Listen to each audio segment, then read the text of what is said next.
今集咧，我哋講下 double brake。double brake 咧，好多人都覺得好容易嘅事啫，係嘛？右腳踩落去就係啦。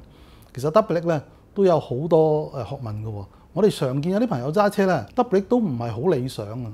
譬如咧，一條大斜路，佢就由頭到尾咁樣揼住個 brake 啦嚇，順晒個 brake，呢個係唔理想嘅。又或者而家啲車基本上大部分都有 ABS 嘅，但係好多咧老司機佢哋仲係記住60-70年代嗰套。咦，落雨喎，跣胎喎，揼 brake 嘅時候係咪要就住啊？輕輕揼啊？其實有 ABS 咧，一腳揼落去就得㗎啦。仲有一個就係大家都犯咗錯誤，但係唔知道咧，就係揼 brake 嘅過程裏邊係唔流暢、唔舒服，甚至乎係唔安全添。首先我哋諗下，我哋揼 brake 個過程裏邊成日會犯啲咩錯誤咧？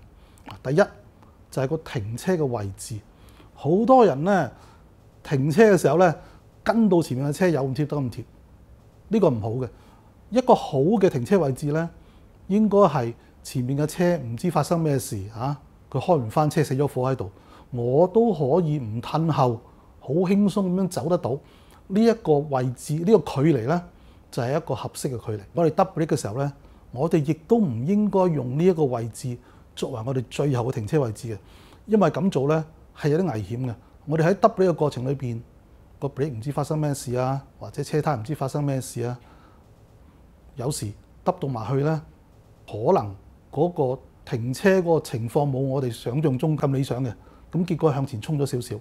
所以咧，我哋應該將呢個最後停車位置作為死線之前，我哋留翻一啲位嘅，嗰啲位咧係要嚟做保險嘅。我哋停車應該將個車停到去嗰個保險嘅位置，將個車徹底控制住，剩翻嗰少少位咧，我哋係鬆個 brake 留埋去嘅。跟住咧，我哋就講下揼 brake 嗰度咧，大家亦都會犯咗啲錯誤嘅。好多時候大家擔心，咦，我會唔會挫親屋企人啊嚇？於是乎咧，踩油都要有溫柔啊嘛，咁揼 brake 都溫柔啦。其實呢個係錯嘅。你點解要揼 brake咧？你要決定揼 brake 嘅時候咧，前面一定係發生咗啲事嘅。你見到前面嘅車又揼 brake啦，你見到紅燈啦，見到前面塞車啦。喺呢個時候，如果你仲慢慢咁樣揼落去咧，咁你咪浪費咗個揼 brake嘅距離咯。你應該好果斷咁樣揼落去，然之後你嘅車咧就會減慢㗎啦。咁你同前車咧就會越嚟越近。冇幾耐你就應該發現到咧，你而家呢一腳嘅力究竟係啱啱好啊，定係大得滯啊，定係細得滯？如果你發覺唔夠嘅，你咪加啲咯。你發覺咦多得滯喎，個車停得好快喎，你咪減啲咯。嗱，你減同埋加咧，亦都係好果斷嘅。你調整咗個幅度之後咧，你就維持住呢個固定嘅力，咁個速度咧就會一路咁降落去啦。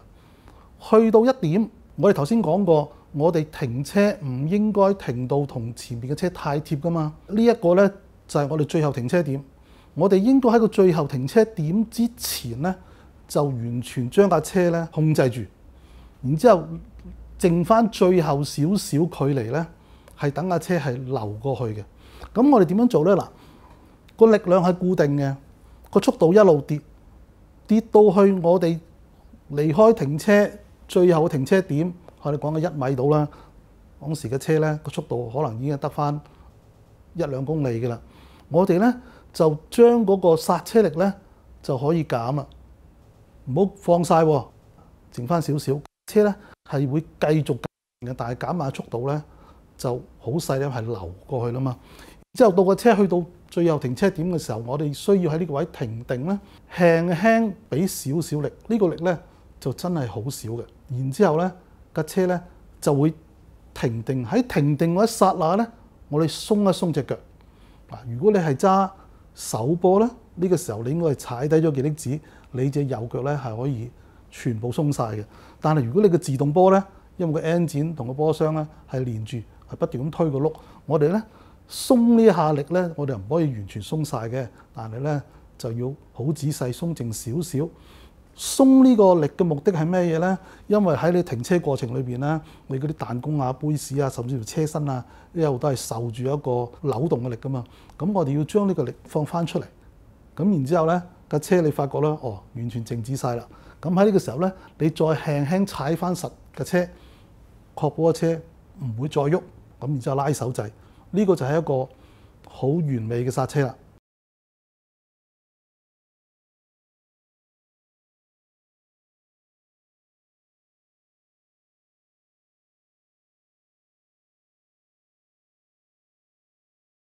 有咗呢一下完美嘅剎車咧，你嘅乘客咧就肯定會讚你㗎啦，揸車好舒服啊嚇！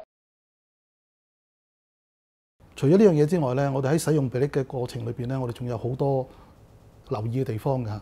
譬如果我哋長落斜路，我哋應該點樣做咧？踩迫力咧，其實喺控制汽車個過程裏邊咧，屬於係一個消極嘅行為嚟嘅，都係一個最後嘅安全行為嚟嘅。如果我哋係積極咁樣去控制架車咧，應該係好有預見力。我哋見到落斜路，我哋早就應該係落咗個低波，去用 engine brake 拖住個車，等個車唔會越嚟越快啦。但係我哋如果落斜路真係落咗一半啦，仲係用一個高波，我哋有咩可以做咧？第一，你可以踩深少少迫力，將個車拖慢啲，跟住轉個低波啦。咁然之後咧，就利用個低波可以幫你落埋下半條斜路啦。如果你話我真係唔想轉呢個波啦，我知我手波嚟㗎，真係唔係咁易轉。咁我哋可以試下用一個韻律式嘅剎車。我哋踩個迫力咧，好多人都係 hold 住個迫力，個力量啱啱好抵消個斜路。咁呢個好錯嘅，咁長期揩住個迫力咯。我哋咧一係就唔好用，一用個迫力咧係用到個迫力咧係幫你減速嘅嗱。譬如你喺條斜路度80公里落緊去咁啊，你踩迫力踩深少少，你將個車個速度由80一路跌到70啊，或者60幾，咁你睇睇個倒後鏡，唔好阻礙後邊嘅行車啦。咁你可以鬆翻個迫力嘅咯喎，咁個車速咧又慢慢加翻快。咁啊可能咧就跟住就70、80啊，即係80零啊。咁於是乎你又再用 brake 就將個車又拖翻慢啲。咁喺個過程裏邊咧，個迫力咧就有機會休息同埋冷卻。咁落晒成條斜路咧，個迫力咧都唔會因此咧係過熱而失效嘅。有啲朋友問我拉手掣應該拉幾多咧？其實咧喺機械嘅角度嚟講咧，拉手掣就應該拉到緊就得㗎啦，就冇話應該拉幾多格嘅，因為幾多格咧其實咧係可以調整。咁但係實際上喺用迫力個過程咧，我哋唔好諗機器啦，因為我哋係人揸車啊嘛。人咧原來都係有啲限制嘅。點解咧？譬如話我個迫力如果搞得太低，一格就已經係緊咧。咁有啲人係可能唔夠力嘅，因為咧人用力咧係需要助跑嘅。你俾啲行程嘅助跑咧，佢可能發揮得好啲嘅啊，尤其是女仔啊。咁喺咁嘅情況之下咧，你一格就已經緊咧，可能真係唔夠力拉嘅。咁你調到2、3格、3、4格，我覺得係一個適當嘅行程。有啲朋友問喺雜誌裏邊成日見到話慳油技巧咧，其中一招就係唔好揼咁多迫力。揼迫力點解會嘥油咧？咁其實原因好簡單啫。你揼完迫力之後就要踩翻油噶嘛。呢個第一點啦。第二點就係你點解要揼迫力咧？因為你有個速度喺度啊嘛。咁呢個速度點換翻嚟嘅？你踩油換翻嚟噶嘛。咁你而家一腳揼落去就嘥頭先嗰啲油咯。咁如果你頭先一早見到要停，你嗰腳油唔踩，咁慳咗油咯。所以揼迫力係會嘥油咧。其實呢一個係一個比較高層次啲嘅問題，亦都係啱嘅。你諗到一層你就明白嗰個用意喺邊度啦嚇。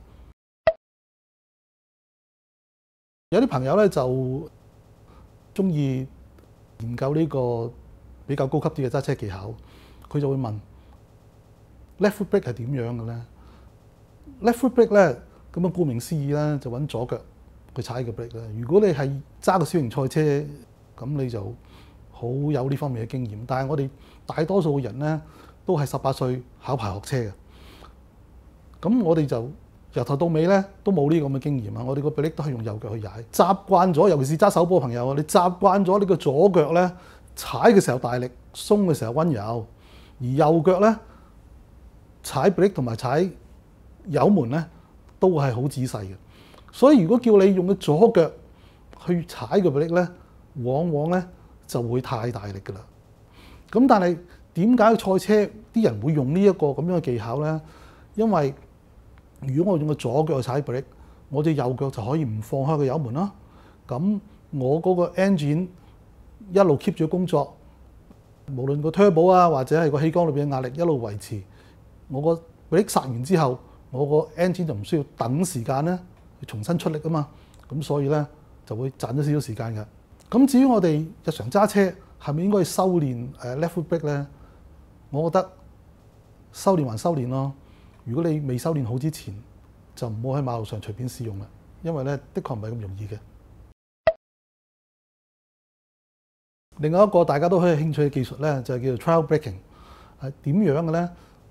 我哋傳統即係呢啲我哋呢啲年代嘅揸車人士咧，由細到大咧，師傅都教我哋喺轉彎之前，你要 double brake 轉波，全部應該喺個直路嗰度做嘅。當你扭第一手軚之前咧，你隻右腳咧係應該縮起咗，離開你嘅 brake 嘅。double brake 係將個車有一個 G force 係向前嘅，扭軚咧 G force 咧係打橫。咁呢兩個向量加埋一齊咧，就會得出一個更加大嘅向量。咁無論係車胎啊、車架啊、懸掛避震啊，喺70、80年代嘅車咧，都未必應付得嚟嘅。你兩個向量一齊加落個車身嗰度咧，應付唔嚟嘅。但係而家啲車叻啲㗎嘛嚇，所以啲人就諗下，咦，唔好咁傻喎，我不如將個速度帶到去彎嗰度啦。於是乎咧，就喺個 double brake 個時間嗰度咧，我哋就遲啲先得啦。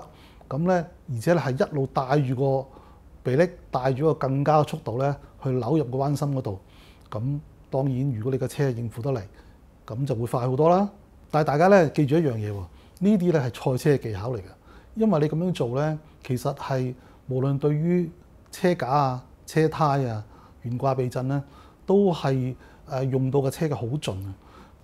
如果喺個馬路上高使用咧，馬路咧係個闊度同賽車場咧係完全唔一樣，無論嗰啲防撞啊、安全設施亦都唔一樣。如果你係做一個咁極端嘅動作咧，好容易會出事嘅。所以我唔建議大家喺馬路上高用呢一招嘅。好多年前有一個廣告啊，有個的士司機咧一腳揼落去，咁就甩咗尾喎。